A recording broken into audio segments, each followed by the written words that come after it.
যেই এখন বিদ্যুৎ আসাতে হারিকেনের ব্যবহার তো কম, আগে তো হারিকেন ব্যবহার করা হতো। আচ্ছা, হারিকেন যখন ব্যবহার করা হয় ওর একটা চিমনি থাকে, থাকে না?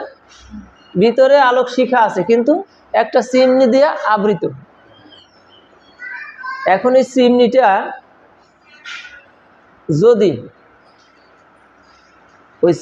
যদি ওই অগ্নিশিখা থেকে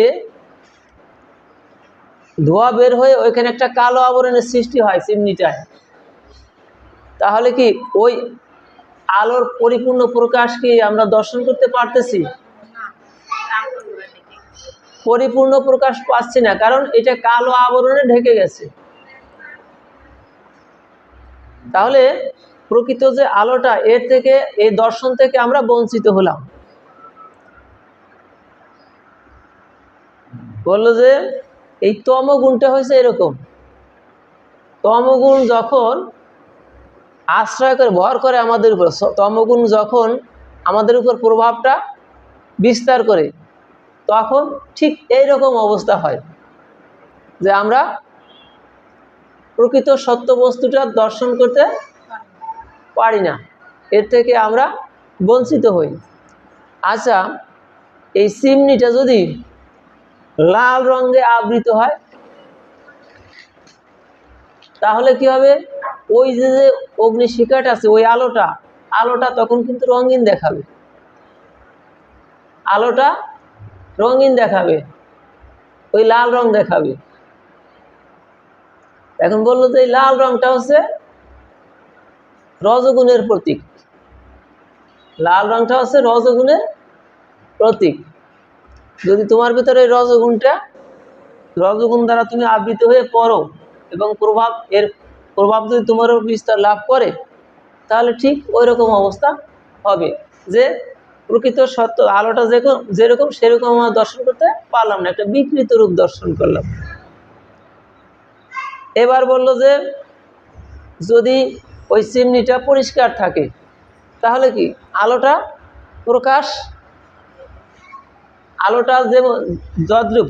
যেমন ঠিক তদ্রূপ আমরা দর্শন করতে পারবো, এর প্রকাশটা আসবে।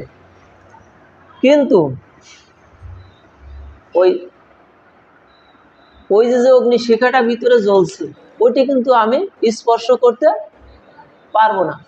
কেন পারবো না? কারণ কি?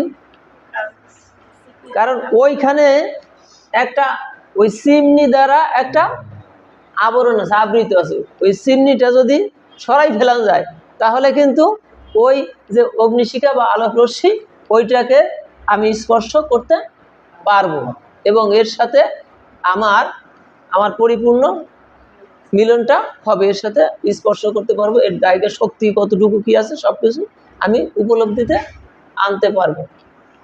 এখন বললো যে তুমি যদি সদ্গুণীয় হও কিন্তু চিন্ময় ভগবত ধামে পৌঁছে ভগবানের শ্রীচরণ সেবা করা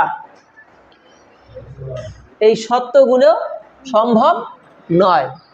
আমি সাত্বিক আহার করলাম, সৎসঙ্গ করলাম, ভক্ত সঙ্গ করলাম, সব কিছু ঠিকঠাক আছে, কিন্তু তারপরে চিন্ময় ভগবত ধামে পৌঁছানো সম্ভব নয়। পৌঁছে যে আমি ভগবানের চরণ সেবা করব সেই সুযোগ আমার নেই। তার কারণ আমি অগ্নিশিখা স্পর্শ করতে পারলাম না, কারণ চিমনিটা আবরণ ছিল, ওইটা আমি উঠাতে পারি নাই বিধায় আমি ওইটা স্পর্শ করতে পারিনি। আমি ওই চিন্ময় ভগবত ধামে গিয়ে ভগবানের চরণ সেবা করব, সেইটা আমি শতগুণেও পারতেছি না।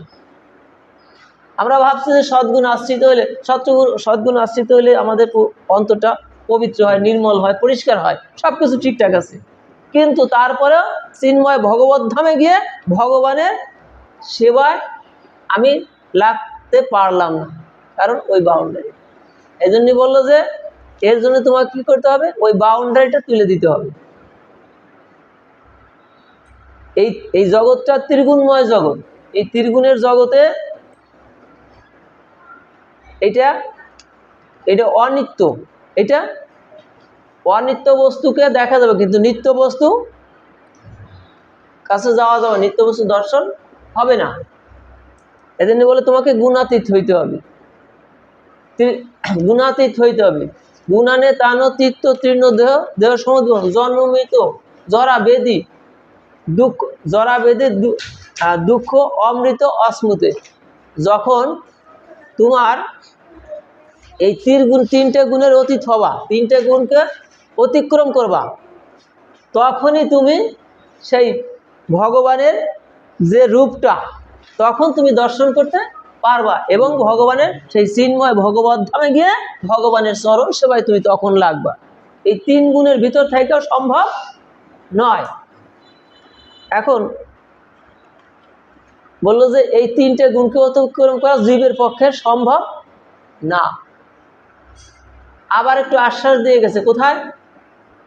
সপ্তম অধ্যায়ে আশ্বাস দিয়ে গিয়েছে যে ভগবান সেইখানে যে দৈবিহেষা গুণময়ী মম মায়া দূরত্বয়া, এই অর্ধেকটু শ্লোকে কিন্তু কোনো আশ্বাস নাই, আশার বাণী নাই। বলে যে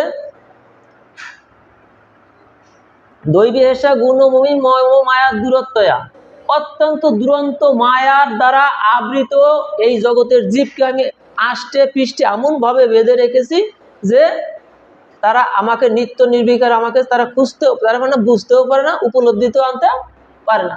এরপরের এই শ্লোকের অর্ধেকটুকে, বাকি অর্ধেকটুকে বললো যে মামেব যে প্রপদন্তে মায়ামেতম তরন্তে, যখন আমার চরণে শরণাপন্ন হয় জীব, তখন তার এই সমস্ত বাধা সবকিছু কেটে যায়, তখন সে আমার চরণে আশ্রয় লাভ করে এবং আমাকে দর্শন করে, তার মায়াটা কেটে যায়।